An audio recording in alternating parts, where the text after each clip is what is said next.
தமிழரை பார்த்து இந்த வீடியோ கிளிக் செய்த அனைத்து நல்ல உள்ளங்களுக்கும் எனது வணக்கம். யாராவன் வீடியோ பார்த்தா நல்லா இருக்குன்னு பார்த்தா உள்ள வந்தான் என்னடா மொக்க போட்டுக்கிட்டு இருக்கான். மைண்ட் வை எனக்கு ஒண்ணுமே புரியல.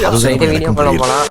ஹாய், யாராவது ஹாய் சொன்னீங்க? சொல்லி இருக்க மாட்டீங்க, தெரியும். ஹாய், எப்படி இருக்கீங்க? எதுக்குன்னா மொக்கையாக கண்டென்ட்டை ஸ்டார்ட் பண்ணி யூடியூப் சேனலை க்ரியேட் பண்ணி அதை நாங்கள் பார்க்கணுன்னு நீங்கள் கஷ்டப்பட்டு வீடியோ போடுறீங்க. நீங்கள் இந்த கண்டென்ட்டை கேட்டிங்கன்னா இந்த வீடியோ ஸ்கிப் பண்ணுறதுக்கு வாய்ப்பே கிடையாது. இப்படி என்னடா கண்டென்ட்டை வச்சிருக்க போகிற அப்படின்னு நீங்கள் கேட்கலாம். கேட்பீங்க, நானே இந்த சேனலை க்ரியேட் பண்ணி என்ன வீடியோ போடுறது அப்படியே யோசிச்சு ஒன்றும் ஞாபகம் வரல. அப்போ இந்த வீடியோவில் ஒன்றும் இல்லையா? இல்லை, ஃபர்ஸ்ட் வீடியோ தான் மங்களகரமாக இல்லை. நெக்ஸ்ட் வீடியோலையாச்சும் பர்ஃபெக்டாக ஒரு கண்டென்ட்டோட வரேன். நெக்ஸ்ட் வீடியோ வரேன்.